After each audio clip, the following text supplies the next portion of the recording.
پڑھتے ہیں ہم۔ بسم الله الرحمن الرحيم الحمد لله رب العالمين وصلى الله على سيدنا محمد وعلى آله وصحبه أجمعين. باب الحج عن الغير. قال المصنف رحمه الله تعالى ونفعنا به وبكم في الدارين. النيابة تجزئ في العبادة المالية عند العجز والقدرة، ولم تجزئ في البدنية بحال، وفي المركب منهما تجزئ عند العجز فقط. والشرط العجز الدائم إلى وقت الموت، وإنما شرط عجز المنوب للحج الفرض لا للنفل. ومن أحرم عن آمريه ضمن النفقة، ودم الإحصار على الآمر، ودم القران ودم الجناية على المأمور. فإن مات في طريقه يحج عنه من منزله بثلث ما بقي. ومن أهل بحج عن أبويه فعين صحة. جب بس کافی ہے، ہو گیا۔ اچھا جی، بسم اللہ الرحمن الرحیم، الحمد للہ وقفا وسلام علی عباد الذین اصطفیٰ۔ باب الحج عن الغیر، یہ باب ہے کسی دوسرے شخص کی طرف سے حج کرنا۔ اس کو ہمارے ہاں بعض کتابوں میں حج بدل کا نام بھی دیا گیا ہے، ٹھیک ہے، حج بدل۔ حج بدل کسی اور شخص کی طرف سے حج کرنے کو کہا جاتا ہے، اور اس کے لیے بڑی کتابوں کے اندر بہت ساری شرائط ذکر کی گئی ہے، ٹھیک ہے۔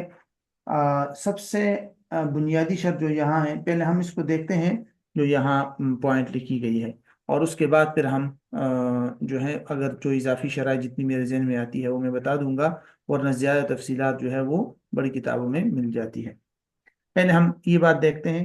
اس سے پہلے آپ یہ بات بھی ذہن میں رکھ لیجئے کہ فقہا فرماتے ہیں کہ عبادات 3 ٹائپس کی ہوتی ہے، 3 قسم کی عبادات ہوتی ہے، ٹھیک ہے۔ ایک کو بولتے ہیں عبادات مالیہ محضہ، خالص مالی عبادات، خالص مالی عبادات، جو مال کی ادائیگی سے وہ عبادت کمپلیٹ ہو جاتی ہے، جیسے فار ایگزامپل زکوٰۃ ہے، صدقہ فطر ہے، عشر ہے، کفارہ ہے، ٹھیک ہے۔ کفارہ وہ جو جس میں مال دیا جائے وہ والا کفارہ، یہ سارے کے سارے ان کو بولتے ہیں عباداتی مالیہ محضہ، خالص مالی عبادات۔ اس کا حکم کیا ہے؟ اس کا حکم یہ ہے کہ اس میں نیابت مینس کسی اور سے کرانا، کہ کسی اور کو کہہ دینا کہ تم میری طرف سے دے دو، ہاں میں تمہیں دے دوں گا، یا اس طرح کر کے۔ تو اس میں نیابت، کسی اور کو اپنا نائب بنانا جائز ہے، خواہ اصل آدمی عاجز ہو یا نہ ہو، قدرت بھی ہو تو بھی کسی اور کو اپنا نائب بنانا جائز ہے۔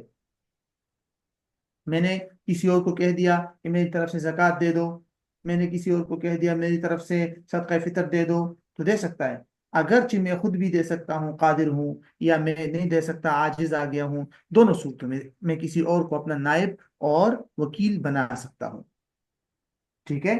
تو علماء بتاتے ہیں نا کہ ضابطہ ہے کہ تجوز النیابہ فی العبادات المالیہ المحضہ مطلقاً، مطلقاً، مطلقاً مینز عند العجز والقدرہ، دونوں صورتوں میں جائز ہے۔ دوسری قسم کی جو عبادت ہے، اچھا اس کی وجہ کیا ہے؟ وجہ یہ ہے نا کہ عبادات مالیہ محض جو ہے ان میں چونکہ اصل مقصد کیا ہوتا ہے؟ اصل مقصد ہوتا ہے فقیر کی حاجت پوری کرنا، اور وہ مقصد چونکہ کسی اور کو نائب بنانے سے بھی حاصل ہو جاتا ہے، تو جب اصل مقصد حاصل ہو جاتا ہے تو وہ کام ہو جائے گا۔ دوسری قسم ہے عبادات بدنیہ محضہ۔ بدنیہ محضہ کا مطلب ہوتا ہے وہ عبادت جو خالص بدنی ہے، جیسے نماز ہے، روزہ ہے، ٹھیک ہے، تو یہ خالص بدنی عبادت ہے۔ ان میں نیابت مطلقاً جائز نہیں ہے، کسی اور کو آپ اپنا نائب نہیں بنا سکتے کہ آپ کی جگہ کوئی اور نماز پڑھ لے یا آپ کی جگہ کوئی اور شخص روزہ رکھ لے۔ لا فی العجز ولا فی القدرہ، دونوں سچویشن میں آپ کسی اور کو نائب نہیں بنا سکتے۔ تو آپ کیا کہہ سکتے ہیں کہ لا تجوز النیابت فی العبادات البدنیہ المحضہ مطلقاً، تو دوسری قسم میں مطلقاً نیابت جائز نہیں ہے۔ تیسری قسم ہے العبادات المرکبہ منہما۔ المرکبہ منہما مینس وہ عبادات جو مالی اور بدنی دونوں ٹائپس سے مجموعہ ہے، دونوں کا مجموعہ ہے، جیسے حج ہے، حج مالی عبادت بھی ہے اور حج بدنی عبادت بھی ہے، اس میں افعال بھی ادا کیے جاتے ہیں، ہے نا؟ تو اس کا کیا حکم ہے؟ اس کا حکم یہ ہے کہ اس میں نیابت جائز ہے عند العجز، اگر کوئی شخص عاجز آ جائے، خود نہیں جا سکتا، تو تب وہ کسی اور کو اپنا نائب بنا سکتا ہے، لیکن لا فی حالت القدرہ، اگر خود آدمی قادر ہے، قدرت رکھتا ہے، تو وہ کسی اور کو اپنا نائب نہیں بنا سکتا۔ وجہ اس کی یہی ہے کہ جو عبادت بدنی تھا نا، یہ بدنی، ان کا اصل مقصد کیا ہوتا ہے؟ اتعاب النفس یا اقہار النفس، نفس کے کو تھکا دینا، نفس کے ساتھ اس کا تعلق ہے، جب اصل نفس نہیں کر سکتا تو بس ٹھیک ہے، پھر وہ کسی اور کو نائب نہ بنائے۔ اور جو عبادت، جو حج کی عبادت ہے، چونکہ اس میں دونوں قسم کی شبہ پائے جاتی ہے، کچھ سملرٹی اس کی مالی عبادت کے ساتھ ہے اور کچھ سملرٹی بدنی کے ساتھ، تو دونوں مشابہتوں پر عمل کرنے کی وجہ سے کہہ دیا کہ حالت عجز میں یہ بن جائے گا مالی عبادت کی طرح، اور حالت قدرت میں یہ بن جائے گا بدنی عبادت کی طرح، کہ اس کی پھر نائب بنانا جائز نہیں ہوگا۔ ایک تو پوائنٹ یہ ذہن میں رکھ لے۔ انہی کو مصنف نے پہلے 3 لائن کے اندر انہی 3 ٹائپس کی طرف اشارہ کیا ہے۔ دیکھیے، النیابت تجزئ فی العبادہ المالیہ عند العجز والقدرہ، دونوں سچویشن میں، کہ نیابت یعنی کسی اور کو اپنا نائب بنانا، تجزئ کافی ہے، کافی ہے یا صحیح ہے۔ یہ جو تجزئ ہے نا، یہ مختلف طرح کے یہ ورڈ استعمال ہوتا ہے۔ اجزاء باب افعال سے اس کا فعل ماضی آتا ہے اجزاء، اور فعل مضارع ہے یجزئ۔ اجزاء یجزئ مینز کفا یکفی، کافی ہو جانا، صحیح ہو جانا۔ تو النیابت تجزئ، کہ نیابت کافی ہو جاتی ہے، صحیح ہو جاتی ہے مالی عبادت میں، عجز کے وقت بھی اور قدرت کے وقت بھی، دونوں سچویشن میں۔ یہ جو تجزئ کا ورڈ ہے، بسا اوقات یہ آئے گا تجوزو، تجوزو، تو تجوزو کا مطلب ہو جائے گا جائز ہونا۔ بسا اوقات آئے گا تجزی، تجزی یا کے ساتھ، نہ کہ حمزہ کے ساتھ، اجزا یجزی، اجزا یجزی، اجزا یجزی کا مطلب بھی یہی ہوتا ہے تقریباً، مستغنی کر دینا، اس معنی میں آتا ہے۔ اور ایک اور بعض نسخوں میں یہ ہے تجری، تجری را کے ساتھ اور لاسٹ میں یا، تجری جاری ہونا، تو وہ معنی بھی یہاں فٹ ہو سکتا ہے۔ مختلف نسخوں میں یہ مختلف ہے، ہاں یہ دیکھیں انہوں نے اشارہ کیا ہے کہ بعض نسخوں میں تجری ہے، تجری جاری ہونا، ٹھیک ہے، کہ نیابت جاری ہوتی ہے یا کافی ہو جاتی ہے مالی عبادات میں، عجز کے وقت بھی اور قدرت کے وقت بھی۔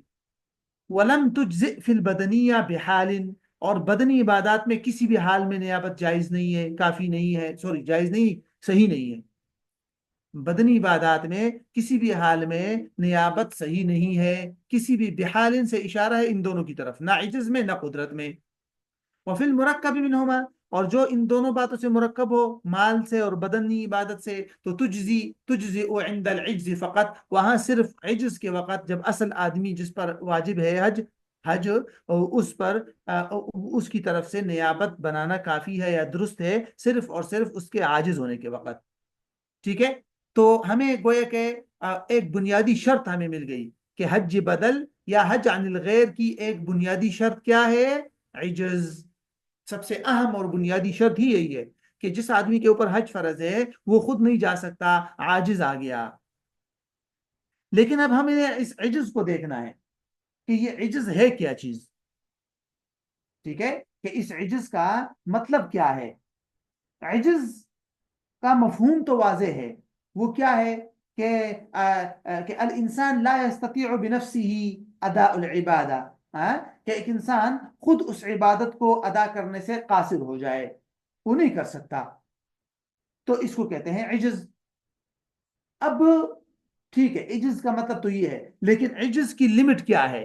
یعنی کہ آپ کہہ سکتے ہیں نا کہ ایک آدمی ہے، اس سال تو وہ بیمار ہے، نہیں جا سکتا حج کے لیے، اس پر حج فرض تھا، لیکن جب اس نے لیکن اس کے بارے میں امید ہے کہ نیکسٹ ایئر وہ ٹھیک ہو جائے گا، وہ اتنی بڑی بیماری نہیں ہے، ٹانگ ٹوٹ گئی ہے لیکن پلسٹر لگا ہوا ہے، اگلے سال تک ٹھیک ہو جائے گا، ہے تو کیا یہ آدمی کسی اور سے حج بدل کرا سکتا ہے؟ کیونکہ فی الحال تو عاجز ہے نا. کہتے ہیں نو، اسی کی بات آ رہی ہے. وہ شرط، اصل شرط کیا ہے؟ وہ یہ ہے العجز الدائم الى وقت الموت. وہ جو عجز ہے، وہ جو حج پر قدرت کا نہ پایا جانا ہے، وہ دائمی ہو، فار ایور ہو، موت کے وقت تک. یعنی کوئی ایسی بڑی بیماری لگ گئی کہ اب اس کو یقین ہے کہ بھئی موت تک تو مجھے اب قدرت نہیں مل سکتی ہے سکتا ہے. لہذا یہ آپ کی آواز ایک، کٹ گئی تھی. اوہو، یہ ججب شرط الجز الدائم. ہاں، شرط. شرط کا مطلب یہ ہے کہ اصل شرط جو حج بدل کے جواز کے لیے جو اصل شرط ہے عجز کا، ٹھیک ہے، وہ کیا ہے؟ وہ یہ ہے کہ وہ جو عاجز ہونا ہے، وہ جو آدمی عاجز ہے حج کی ادائیگی سے، وہ عجز دائمی ہو.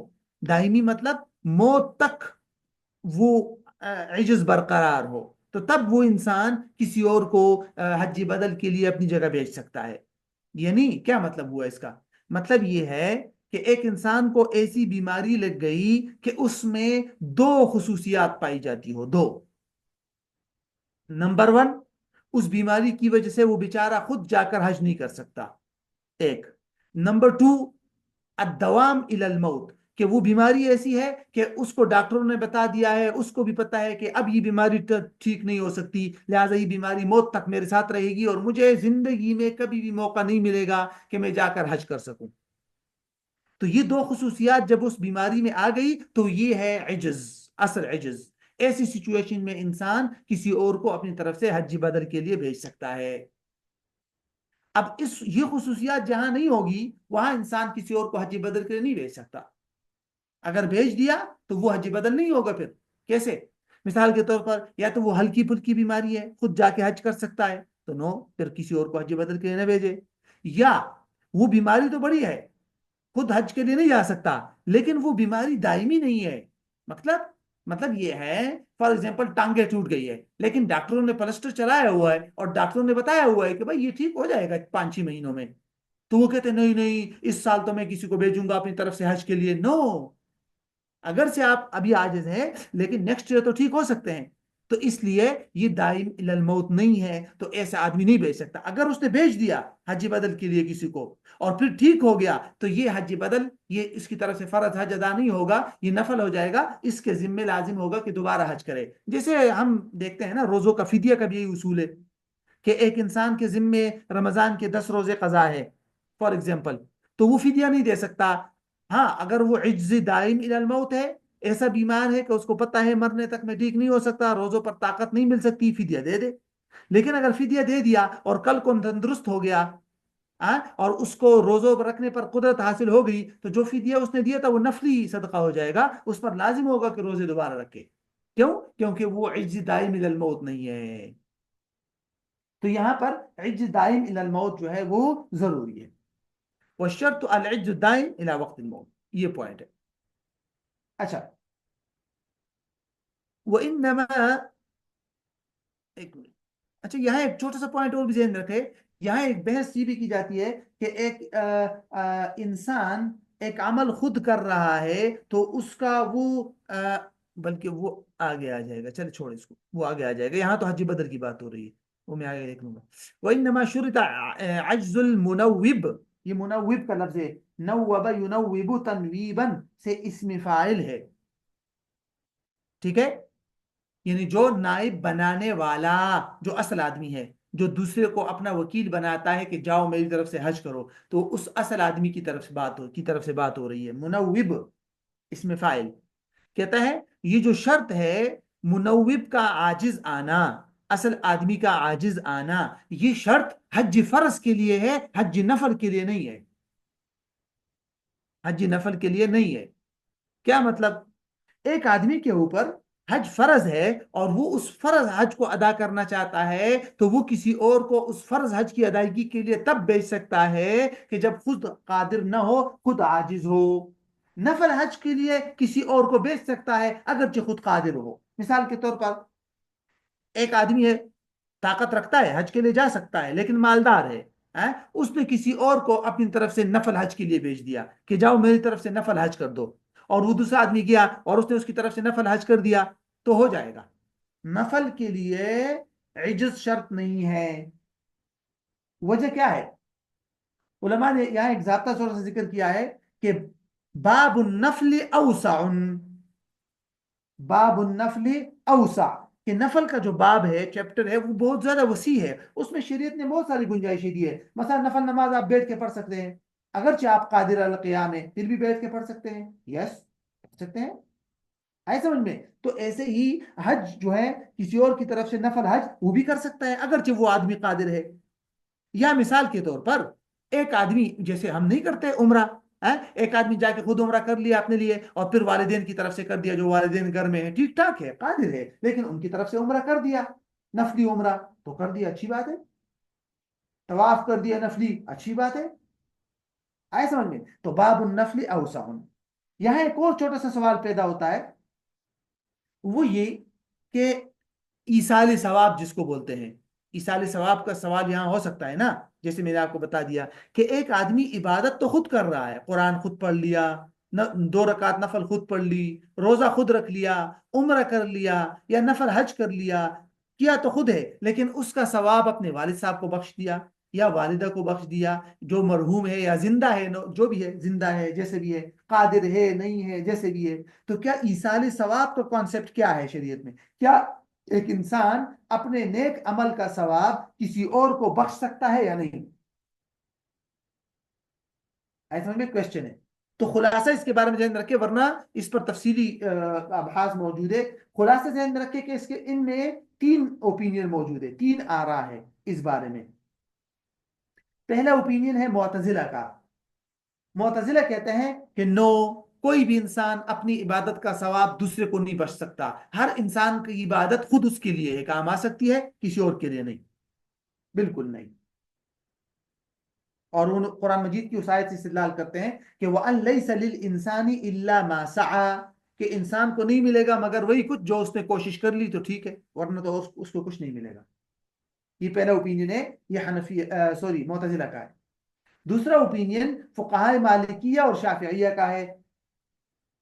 وہ کہتے ہیں کہ مالی عبادات اور جو مرکب عبادات ہے جیسے حج، یعنی یہ فرسٹ والا مالی اور یہ تھرڈ والا یہ جو حج ہے، یہ ان دونوں کا ثواب انسان کسی اور کو بخش سکتا ہے، لیکن جو بدنی عبادات ہے، نماز اور روزہ، ان کی عبادت کر کے انسان ثواب کسی اور کو نہیں بخش سکتا، قراءت قرآن وغیرہ۔ یہ فقہائے مالکی اور شافعیہ کی رائے ہے۔ اور حنفیہ کہتے ہیں، حنفیہ کے ہاں اصول ہے، کیا اصول ہے؟ کہ کل من اتا بعبادت له جعل ثوابها لغیره، کل من اتا بعبادت له ان يجعل ثوابها لغیره، کلیہ ہے، ہر وہ آدمی جس نے کوئی عبادت کیا تو اس کو یہ حق حاصل ہے کہ وہ اس کا ثواب اوروں کو بخش دے، خواہ وہ عبادت کوئی بھی ہو، مالی ہے، بدنی ہے، مرکب ہے، حج ہے، زکوٰۃ ہے، قرآن کی تلاوت ہے، نماز ہے، روزہ ہے، جو بھی ہے، کلیتاً مطلقاً،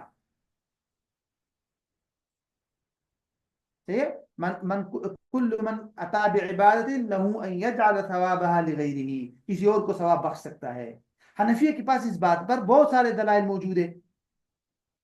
مثال کے طور پر ایک حدیث میں واضح طور پر آتا ہے کہ آپ صلی اللہ علیہ وسلم نے فرمایا کہ بھائی، ایک شخص نے پوچھا تھا نا کہ میں اپنے والدین کے لیے ان کے مرنے کے بعد کیا نیک عمل کروں، تو آپ صلی اللہ علیہ وسلم نے فرمایا جب بھی تم اپنی بات نماز پڑھو تو ان کے لیے 2 رکعت نفل نماز پڑھ لیا کرو، جب اپنے لیے روزہ رکھو تو ایک نفلی روزہ ان کے لیے بھی رکھ لیا کرو۔ تو یہ دیکھیں نا، نماز اور روزہ ادھر سے معلوم ہو گیا۔ ایک اور حدیث ہے، اس میں آتا ہے آپ صلی اللہ علیہ وسلم نے فرمایا کہ اپنے مردوں پر سورہ یاسین پڑھا کرو، اقرؤوا علی موتاکم سورہ یاسین، ابو داؤد کی روایت ہے، تو اس میں قراءت قرآن کا مل گیا، ایسا میں۔ اور وہ تو ایک مشہور حدیث ہے قربانی والی کہ آپ صلی اللہ علیہ وسلم نے وہ جو ضحى بکبشین املحین، ایک اپنی امت کی طرف سے، پوری امت کی طرف سے قربانی کر دی۔ پوری امت کی طرف سے قربانی کا کیا مطلب ہوتا ہے؟ قربانی تو ایک آدمی کی طرف سے ہو سکتی ہے، ایک مینڈا، مطلب ثواب بخش دیا۔ اور جو معتزلہ جس آیت سے استدلال کرتے ہیں نا کہ وَأَن لَيْسَ لِلْإِنسَانِ إِلَّا مَا سَعَى، تو وہ اکثر مفسرین فرماتے ہیں اس سے مراد سعی ایمانی ہے، اس سے مراد عام عبادات یا عام ثواب کے کام نہیں ہے، نیک کام، اس سے مراد ہے ایمان، کہ ہر انسان کو وہی ایمان کام آ سکتا ہے جو خود اس نے ایمان لایا ہو، اس کی طرف سے کوئی اور ایمان وغیرہ نہیں لا سکتا، تو ایمان کی بات ہو رہی ہے وہاں، سعی ایمانی کی۔ بہرحال یہ خلاصہ ہے۔ اب آ جائیے ادھر سے، ومن احرم عن آمريه، یہ دو تین چھوٹے چھوٹے مسائل ہے۔ ومن احرم عن آمريه زمین النفقہ، جس شخص نے احرام باندھا دو آمرین کی طرف سے، آمر حکم دینے والا کہ جاؤ ہماری طرف سے حج کرو، مثال کے طور پر زید آیا، میں نے بھی زید کو حکم دیا کہ جاؤ میری طرف سے حج کرو، تیمور صاحب نے بھی ان کو حکم دیا کہ جاؤ میری طرف سے حج کرو، یہ اور اس نے کیا کیا، اس سال گیا اور ہم دونوں کی طرف سے احرام باندھ دیا کہ چلو بھائی ایک ہی حج میں دونوں کو نمٹا لو، تو کہتے ہیں کہ نو، زمین النفقہ، وہ خرچے کا ضامن بن جائے گا وہ آدمی، مجھے میرا خرچہ دے دے گا سارا واپس، اور تیمور صاحب کو اس کا سارا خرچہ دے دے گا، اور یہ حج نہ میری طرف سے ہوگا نہ تیمور صاحب کی طرف سے، یہ اسی آدمی کی طرف سے ہو جائے گا جس نے کیا تھا۔ کیوں؟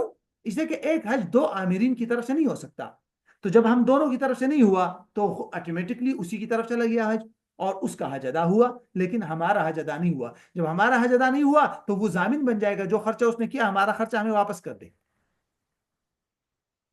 اچھا، اب یہاں سے ایک کوشچن ہے، عموماً لوگ پوچھتے ہیں کہ ایک آدمی حج بدر کے لیے جا رہا ہے، وہاں وہ جو دم ادا کرے گا اس دم کا خرچہ کون برداشت کرے گا؟ سوال ہے نا۔ مثال کے طور پر قران کر لیا تو قران میں دم شکر ہوتا ہے کہ نہیں؟ یا احرام کے اندر اس نے کوئی جنایت کر لی اس کے اندر دم ہوتا ہے، یا محصر ہو گیا راستے میں بیچارہ، تو محصر ہو گیا تو اس کے اوپر جو ہدی ہوتی ہے، پیچھے پڑا تھا ہم نے، وہ ہدی کا خرچہ کون برداشت کرے گا؟ سوال ہے نا۔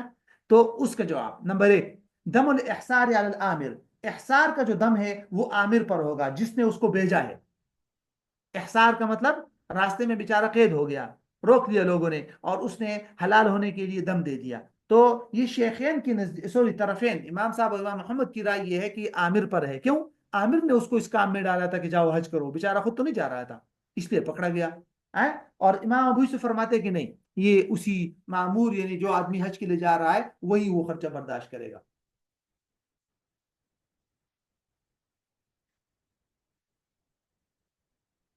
آگے یہ پوائنٹ سمجھ میں، لیکن فتویٰ طرفین کے قول پر ہے کہ عامر یہ خرچہ برداشت کرے گا۔ ودم القران ودم الجنایا علی المامور، یہ دونوں قسم کے دم کا خرچہ معمور پر آئے گا۔ معمور مینز جو آدمی حج کے لیے گیا ہے، ٹھیک ہے، وکیل۔ قران آپ کو پتا ہے اس میں دم شکر کا دم ہوتا ہے، قربانی کرنی ہوتی ہے، اور دم جنایا احرام کے اندر کوئی جنایت کیا ہو تو یہ، اب احرام کے اندر جو جنایت کیا ہے اس کا خرچہ تو اسی آدمی پر آنا چاہیے، وکیل پر، کیونکہ اس کا اپنا فعل ہے، اس نے خود گڑبڑ کی ہے، تو اس لیے اس کا خرچہ اس پر آنا چاہیے۔ لیکن قران کا خرچہ اس پر کیوں آئے گا؟ یعنی قران کے اندر یا دم تمتع کے اندر ایک جو دم شکر دینا پڑتا ہے وہ اس کو کیوں دینا پڑے گا؟ اس کی وجہ یہ ہے کہ یہ جو قران یا جو تمتع کے اندر جو دم شکر ہوتا ہے، یہ بطوری شکر ہوتا ہے اجتماع نسکین کے لیے، کہ بھئی اللہ تعالیٰ نے تمہیں اتنی طاقت دے دی، توفیق دے دی کہ تم نے ایک سفر میں بڑے بڑے دو عبادات کر لیے، لہذا شکر ادا کرو۔ اور یہ دونوں عبادات کس نے کیے ہیں؟ معمور نے کیے ہیں، تو شکر بھی اسی پر واجب ہے۔ قران میں اور تمتع میں حج اور عمرہ کا جمع کرنا یہ معمور نے کیا ہے، تو شکر اس کے ذمہ لازم ہونا چاہیے، تو اس لیے وہی شکر ادا کرے گا۔ صورت ذکر کی ہے قران کا، ایک صورت یہ ہو سکتی ہے کہ میں نے اس کو حج کا حکم دیا تھا، تیمور صاحب نے اس کو عمرے کا، اور ہم دونوں نے اس کو قران کی اجازت دے دی، وہ گیا اس نے قران کیا، اور حج اور عمرہ ہم دونوں کی طرف سے کر لیا، تو دم شکر خود ادا کرے گا، ٹھیک ہے۔ اور یا یہ ہے کہ جس آدمی نے اس کو بھیجا تھا اسی نے اس کو کہہ دیا کہ جا کے دم قران کر لو، تو بھی ٹھیک ہے، لیکن حج وہ دم شکر وہ خود ادا کرے گا۔ جہاں تک تمتع ہے، یہ بات چھوٹا سا پوائنٹ یہاں آ گیا تو چلو سن لیں کہ حج بدل میں تمتع کیا جا سکتا ہے یا نہیں۔ حج بدل میں یعنی کہ میں ایک آدمی کو حج بدل کے لیے بھیج رہا ہوں، ٹھیک ہے، تو کیا حج بدل میں تمتع کیا وہ جا کر تمتع کر سکتا ہے یا نہیں؟ کیونکہ قران کر سکتا ہے، حج افراد بھی کر سکتا ہے اگر اصل عامر کی طرف سے اجازت ہو، لیکن تمتع کر سکتا ہے یا نہیں؟ ٹھیک ہے، تو اس بات پر حنفیہ کی کتابوں میں تفصیل کے ساتھ لکھا ہوا ہے کہ اس کو حج تمتع کی اجازت نہیں ہے. عموماً آپ نے دیکھا ہوگا حج تمتع کی اجازت نہیں ہے. ٹھیک ہے، لیکن مفتی شفیع رحمہ اللہ نے بھی کچھ شرائط کے ساتھ اجازت دی ہے، اور موجودہ زمانے میں بہت سارے علماء نے حج تمتع کی اجازت دی ہے کہ اگر اصل عامر اجازت دے دے، ٹھیک ہے، تو حج تمتع جو ہے وہ کر سکتا ہے. اور جیسے شیخ خالد سیف اللہ رحمانی صاحب نے بھی کہا ہے کہ بھئی آج کل حج کے لیے جانے والا اگر جائے گا تو ایک ہی مطلب احرام میں قران جب کرے گا تو بڑا مطلب مشکل ہوتا ہے نا، تو حج تمتع کی گنجائش دینی چاہیے. تو بہرحال علماء گنجائش دیتے ہیں، لیکن اس کا خرچہ جو دم کا خرچہ ہے وہ باہر صورت وکیل برداشت کرے گا. یہ بات ذہن میں رکھ لے. وکیل مینز جو حج کے لیے گیا ہے. اچھا، فَإِن مَاتَ فِي طَرِيقِهِ يُحَجُّ عَنْهُ مِن مَنزِلِهِ بِثُلُثِ مَا بَقِيَ. اگر وہ جو وکیل ہے جو حج کے لیے جا رہا تھا وہ راستے میں مر گیا، ٹھیک ہے، وہ تو راستے میں مر گیا تو اس کا تو کام ہی ختم. اب جس آدمی نے اس کو حج کے لیے بھیجا تھا، مثال کے طور پر زید نے خالد کو اپنی طرف سے حج کے لیے بھیجا اور زید مر گیا. ٹھیک ہے، سوری، زید نے خالد کو یا یہ سمجھے کہ ایک آدمی مر گیا اور اس کی اولاد نے اپنے والد صاحب کی طرف بطور حج بدل کے خالد کو حج کے لیے بھیج دیا، اپنے والد صاحب کی طرف سے حج کے لیے. وہ خالد جو تھا وہ راستے میں مر گیا. تو اب فَإِن مَاتَ مطلب خالد جو جا رہا تھا حج کے لیے وہ راستے میں مر گیا، تو اب کیا کیا جائے گا؟ کہتا ہے یحج عنہ. یہ جو عنہ ہے نا، یہ راستے میں مرنے والے کی طرف اشارہ نہیں ہے، یہ اس آدمی کی طرف اشارہ ہے جس کی طرف سے حج کیا جا رہا تھا، جو مر چکا ہے، جس کی اولاد نے اپنے والد صاحب کی طرف سے حج کے لیے بھیجا تھا. وہ والد صاحب کی بات ہو رہی ہے، اس کی طرف سے حج کیا جائے گا. اوکے، من منزل ہی کوئی اور جائے گا حج بدر کے لیے، لیکن کہاں سے جائے گا؟ اس کے گھر سے. وکیل کی بات ختم. اب جس آدمی کی طرف سے حج کیا جا رہا ہے اس کے گھر سے جائے گا بثلث ما بقیہ، اور اس کے ترکہ اور وراثت میں جو مال اس نے چھوڑا ہے اس کے 1/3 سے، کیونکہ آپ کو پتہ ہے نا وصیت جسٹ 1/3 سے نافذ ہوتی ہے. تو مثلا ایک آدمی مر رہا تھا، اس نے وصیت کر دی کہ بھئی میرے مال سے میری طرف سے حج بدل کر دیا جائے، اور مر گیا. جب ورثاء نے ایک آدمی بھیجا وہ راستے میں مر گیا، اب دوسرا آدمی ورثاء بھیجیں گے، لیکن اس کے لیے دو باتیں ہیں. نمبر ایک، وہ جو ورثاء بھیجیں گے وہ کہاں سے بھیجیں گے؟ اپنے گھر سے. اور کتنے مال سے؟ وہ جو آدمی مرا ہے اس کے مال میں اگر 1/3 تک جو ہے وہ حج ہو سکتا ہو. ٹھیک ہے، اگر اتنا مال نہیں ہے کہ اپنے گھر سے بھیج سکے، مثلا پاکستان سے نہیں بھیج سکتے ثلث مال، یا 1/3 اتنا زیادہ نہیں ہے کہ اپنے گھر یا پاکستان سے بھیج سکے، تو وہاں سے بھیج دے، باہر سے بھی بھیج سکتے ہیں پھر. ٹھیک ہے، لیکن بہرحال یہ امام صاحب کی رائے ہے. صاحبین فرماتے ہیں کہ من منزل ہی شرط نہیں ہے، یہ والی شرط، یہ والی نہیں ہے. یہ امام صاحب کیا ہے؟ صاحبین کہتا ہے اسی راستے سے بھیج سکتے ہیں جہاں سے وہ آدمی مرا ہے، وہ وکیل وہاں سے کسی کو بھیج دے.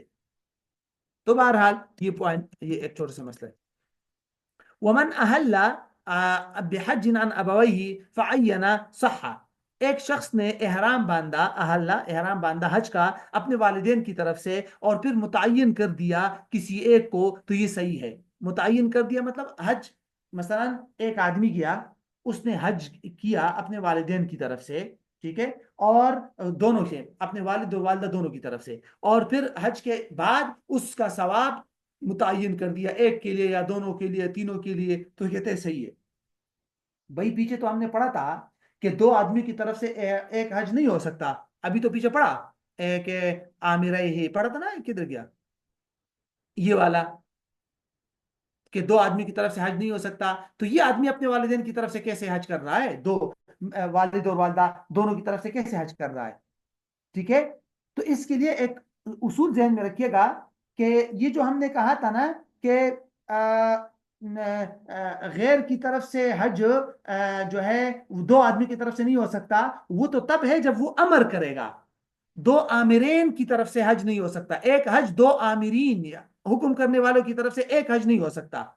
لیکن بغیر امر کے اگر ایک آدمی دو یا تین آدمیوں کی طرف سے حج کر رہا ہے تو وہ ہو جائے گا. کیوں؟ اس لیے کہ وہ دراصل وہ حج ان دو تین آدمیوں کے لیے نہیں ہے، وہ حج یہ آدمی خود اپنے لے کر رہا ہے، اس کا ثواب ان لوگوں کو بخش رہا ہے. تو یہاں اصل مقصد ثواب بخشنا ہے. آگے پوائنٹ میں سمجھ میں؟ ٹھیک ہے، تو اگر اصل مقصد یہی ہو، یہاں اسی کی بات ہو رہی ہے، والدین کی طرف سے حج کر رہا ہے، مطلب حج تو خود اپنی طرف سے کر رہا ہے، ثواب ان کو بخش رہا ہے عینہ، تو دین صحیح ہے. اور اگر ثواب نہیں بخش رہا، اصلاً حج ہی والد صاحب کی طرف سے کر رہا ہے، والد نے وصیت کی تھی اور اس کی طرف والد نے حکم کیا تھا اور اس کی طرف سے جا کے کر رہا ہے، پھر یہ صحیح نہیں ہے. پھر عینہ کا مطلب یہ ہوگا کہ احرام سے پہلے پہلے ایک کو متعین کرنا ہوگا، والد یا والدہ جس نے حکم کیا ہے، احرام کے بعد متعین نہیں کر سکتا. ٹھیک ہے، تو یہاں جو صحیح کا حکم لگایا ہے یہ صرف حج نفل کے بارے میں ہے، فرض کے بارے میں نہیں ہے، یا امر کی صورت میں نہیں ہے یہ. ورنہ تو امر کی صورت میں اگر وہ احرام دونوں کی طرف سے باندھے گا وہ تو باطل ہے، وہ پیچھے پڑا تھا ہم نے. بہرحال اب آ جائیے ہدی کی طرف. ہدی کے بارے میں کچھ باتیں تو ہم نے پیچھے پڑھی تھی. ٹھیک ہے، یہاں تین چار یا پانچ چھ تقریباً باتیں ہیں ہدی سے متعلق، کہ ہر جگہ ہم دیکھ رہے ہیں کہ بھئی ایک آدمی جو ہے احصار ہو، محصر ہو گیا، راستے میں قید ہو گیا تو وہ ہدی بھیجے گا، جا کے ہدی جائے اور وہاں جا کے ذبح ہو جائے تو پھر یہ آدمی حلال ہو جائے گا. پڑھا تھا نا پیچھے احصار محصر ہونا کی بحث. تو اس ہدی کی ڈیٹیل آ رہی ہے. ٹھیک ہے، کہ وہ ہدی کیا کیا ہو سکے، اور اسی کے ضمن میں کچھ مزید اہم پوائنٹ آئیں گے. سب سے پہلی بات تو یہ ہے کہ ہدی کا مصداق کیا ہے، ہدی کس کو کہتے ہیں؟ تو کہتے ہیں کم از کم ایک بکری، اور ممکن ہے ان تینوں سے ابل، بقر، غنم، اونٹ، گائے اور بکری، ان میں سے کسی ایک سے بھی ہو سکتا ہے. ٹھیک ہے، لیکن کم از کم بکری ہونا چاہیے، بکری سے کم نہیں ہوگا. اور ٹھیک ہے، اور علماء نے یہ لکھا ہے کہ ایک تو توارث تعامل سے ہی ثابت ہے کہ آپ صلی اللہ علیہ وسلم سے لے کر آج تک لوگ اور مسلمان اسی سے انہی تینوں سے ہدی دے رہے ہیں. ٹھیک ہے، اور دوسرا قرآن کے اندر جہاں مثل کا ذکر آیا ہے فجزاء مثل ما قتل من النعم يحكم به ذوى عدل منكم، تو ان تینوں سے وہ عدل اور وہ مثل والا حکم ان تینوں سے چونکہ پورا ہو جاتا ہے تو اس لیے انہی تینوں سے میں سے کسی ایک سے ہدی دی جائے گی. دوسری بات، ہدی کی شرائط، ایک ضابطہ ہے، وہ ضابطہ ذہن میں رکھیے گا. ٹھیک ہے، اور یہ ضابطہ صرف ہدی کے لیے نہیں ہے، یہ حج کے موقع پر کسی بھی قسم کا دم اور ہدی وغیرہ ہو ان سب کا یہ رول ہے. سمجھا ہے؟ حج کے موقع پر دم شکر ہے، دم قران، دم تمتع، دم جنایا، کوئی جنایت کیا یا میقات سے آگے بغیر احرام کے گزر گیا یا ہدی بھیج رہا ہے احصار میں، تمام جتنے بھی دم ہیں ان سب کے لیے ایک ضابطہ ہے. وہ کیا؟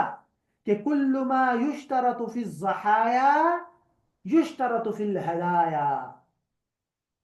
کل ما، یہ ہے نا ما جاز فی الضحایا جاز فی الہدایا، یہ بھی یاد کر سکتے ہیں آپ، لیکن اس کو ذرا تبدیل کر کے آپ یوں بھی کہہ سکتے ہیں کل ما یشترط فی الضحایا یشترط فی الہدایا. ہر وہ شرط جو قربانی کے جانور میں ضروری ہے وہ تمام شرائط ہدی کے جانور میں بھی ضروری ہے. قربانی کے جانور میں کیا ضروری تھا؟ کہ عیوب سے پاک ہونا چاہیے، لنگڑا نہ ہو، کانا نہ ہو، پڑا ہے نا.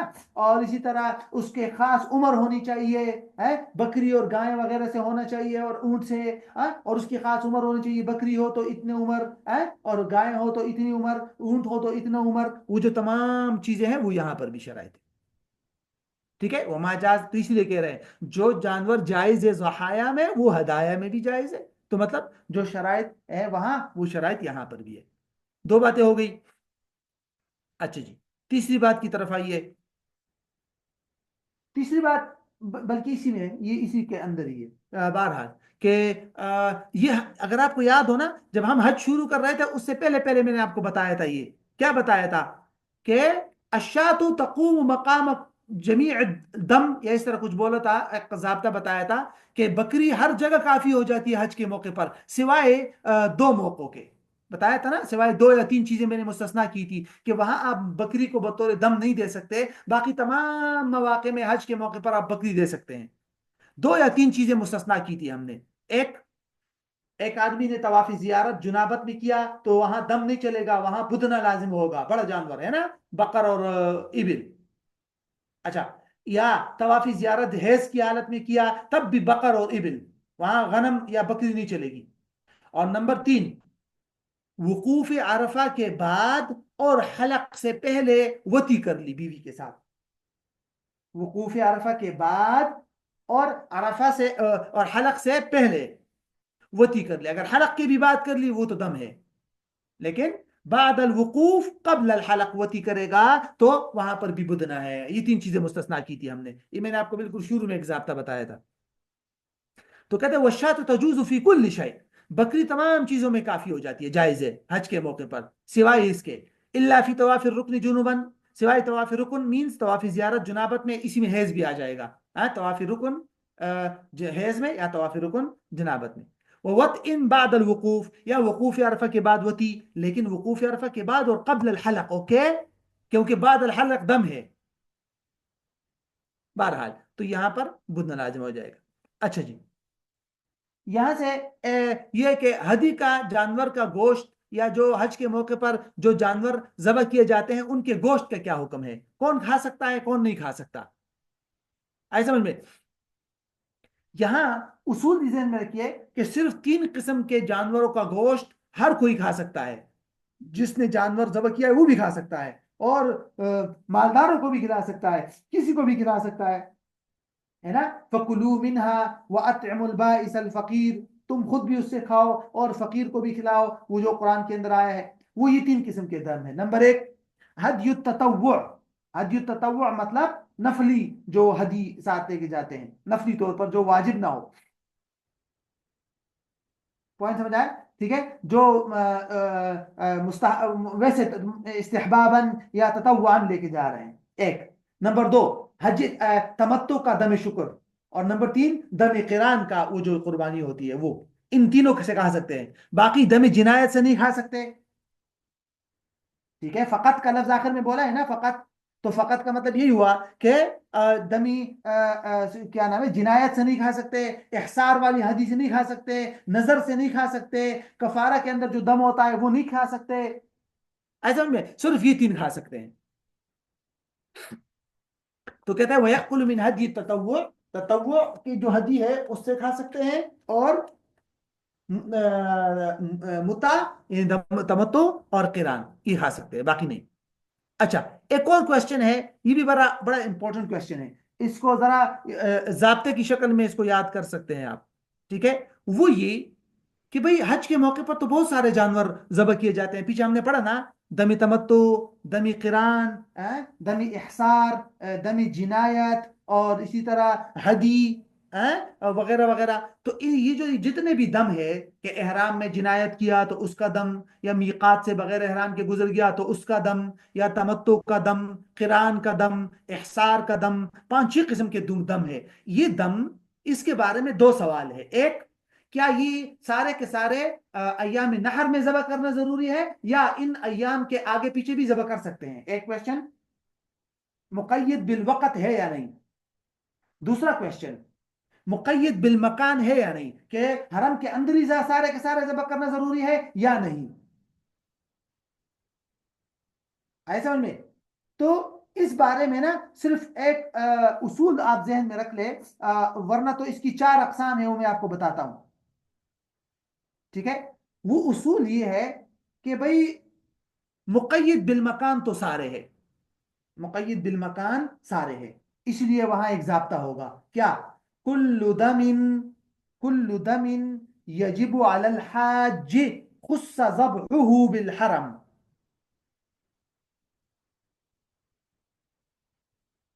ٹھیک ہے، کل دم یجب علی الحاج یخص دمو خص ذبحه بالحرم. تو سارے کے سارے حرم میں ذبح کرنا ضروری ہے. ایک پوائنٹ یہ اصول ہو گیا. اب ٹائم کی طرف آتے ہیں کہ یوم النحر میں کون کون سے یوم النحر کے ساتھ خاص ہے. ٹھیک ہے، تو اس کے اندر صرف 2 جو ہے، ایک تمتع اور قران. تمتع اور قران والے یوم نحر کے ساتھ خاص ہے، ایام نحر کے ساتھ، کہ یہ ایام نحر میں ذبح کرنا ضروری ہے. باقی تمتع اور قران کے علاوہ جتنے بھی ہدی ہیں وہ سارے کے سارے آگے پیچھے کسی بھی دن میں ذبح کر سکتے ہیں. مطلب میقات سے بغیر احرام کے گزر گیا تو کسی بھی دن ذبح کرو، ایام نحر ضروری نہیں ہے. احرام میں جنایت کیا تو کسی بھی دن میں دم دے دو. احصار والا دم کسی بھی دن میں دے دو. اگرچہ احصار والے میں تھوڑا سا اختلاف ہے، سمجھ آیا، شیخین کا اور امام محمد کا، لیکن بہرحال راجح قول یہی ہے کہ وہ کسی بھی وقت کر سکتے ہیں. بلکہ نہیں، امام صاحب کے نزدیک وہ ایام نحر میں ضروری ہے دمی احصار والا. ٹھیک ہے، اور جو صاحبین ہیں وہ کہتے ہیں کہ نہیں، اس کے بعد بھی ذبح کر سکتے ہیں.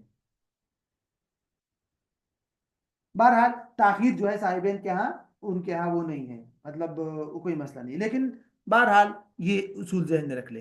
علماء کہتے ہیں نا کہ 4 قسم کی قربانیاں ہیں. ایک قربانی وہ ہے جو زمان اور مکان دونوں کے ساتھ خاص ہے، یعنی ایام نحر میں ہو اور حرم میں ہو. وہ کون کون سے ہیں؟ دم تمتع، قران، اور بعض اور شیخین کے ہاں دم احسار. شیخین کے ہاں، یس، شیخین کے ہاں دم احسار، اور نہ کہ امام محمد کے ہاں. تو بہرحال دم تمتع اور دم قران تو ہے ہی ہے. نمبر 2، مکان کے ساتھ خاص ہے اور زمانے کے ساتھ خاص نہیں ہے. مطلب حرم میں ہوگا لیکن وقت ضروری نہیں ہے، اس میں تمام جنایات جتنے بھی آتے ہیں وہ سارے آ گئے، اور امام محمد اس میں دم احسار بھی شامل کرتے ہیں. ٹھیک ہے. اور نمبر 3، جو زمانے کے ساتھ خاص ہے مکان کے ساتھ نہیں، جیسے قربانی ہے. قربانی تو قربانی کے دن میں ضروری ہے لیکن مکان خاص نہیں ہے. کوئی بھی آدمی کسی بھی جگہ کر دے، مطلب یہ حاجی سے متعلق نہیں ہے. اور لاسٹ قسم جو نہ مکان کے ساتھ خاص ہے نہ زمان کے ساتھ، جیسے نظر ہے. کسی نے نظر مانی ہے کہ بھائی اگر میرا بیٹا ٹھیک ہوا تو میں ایک جانور بکری ذبح کروں گی، تو وہ نہ ٹائم کے ساتھ خاص ہے اور نہ بس صرف یہ کہ بچہ ٹھیک ہو جائے تو بس ٹھیک ہے. کہتے ہیں وخص ذبح هدي المتع والقران بيوم النحر فقط، کہ تمتع اور قران کا جو ہدی یعنی جانور کا ذبح کرنا ہے وہ یوم النحر کے ساتھ خاص ہے. صرف فقط کا مطلب یہ ہے کہ باقی کوئی اور دم اس ٹائم کے ساتھ خاص نہیں ہے. والکل بالحرم، اور سارے کے سارے جتنے بھی دم ہے حج کے موقع پر وہ حرم یعنی مکان کے ساتھ خاص ہے. ٹھیک ہے. لا بفقیری، فقیر کے ساتھ خاص نہیں ہے. فقیر کے ساتھ خاص نہیں ہے کا مطلب یہ ہے کہ حرم کے فقیروں کو دینا ضروری نہیں ہے، کسی اور کو بھی دے سکتے ہیں، حرم کے علاوہ فقیروں کو بھی. امام شافعی فرماتے ہیں کہ حرم کے فقیروں کو دینا ضروری ہے. حنفیہ کے ہاں حرم کے فقیروں کو دینا ضروری نہیں ہے. ٹھیک ہے. بہرحال آگے کچھ پوائنٹ ہیں لیکن وہ بعد میں دیکھیں گے. یہی چھوٹا سا پوائنٹ دیکھ لے بس، باقی پھر کل یہاں سے یہ تصدق اسے کل پڑھیں گے. آگے چھوٹے چھوٹے اور یہ مسائل منصورہ یہ سارے اس کو انشاءاللہ کل دیکھیں گے. لا یجب التعریف بالہدی، ہدی مطلب جو ہدی لے کر جاتے ہیں جو جانور، یا یہ ہدی سے مراد یہاں مطلقاً دم ہے، مطلقاً دم. ٹھیک ہے. کوئی بھی جانور جنایت کا ہو، احرام میں جنایت کا، دم تمتع ہو، دم قران ہو، کوئی بھی ہو، اس کو عرفہ لے جانا ضروری نہیں ہے. تعریف مینز الذهاب به الى العرفہ، عرفہ لے جانا ضروری نہیں ہے. ہاں علماء نے لکھا ہے کہ دم تمتع اور قران کو عرفہ لے جائے تو اچھی بات ہے لیکن ضروری نہیں ہے. تعریف یہ ہے ان يذهب به الى عرفات، یہ دیکھیں. ٹھیک ہے. تعریف کا مطلب یہاں یہ ہے. تو بس یہاں تک کافی ہے. یہ تصدق سے انشاءاللہ چھوٹے موٹے مسائل ہیں، انشاءاللہ ان کو کل مکمل کر لیں.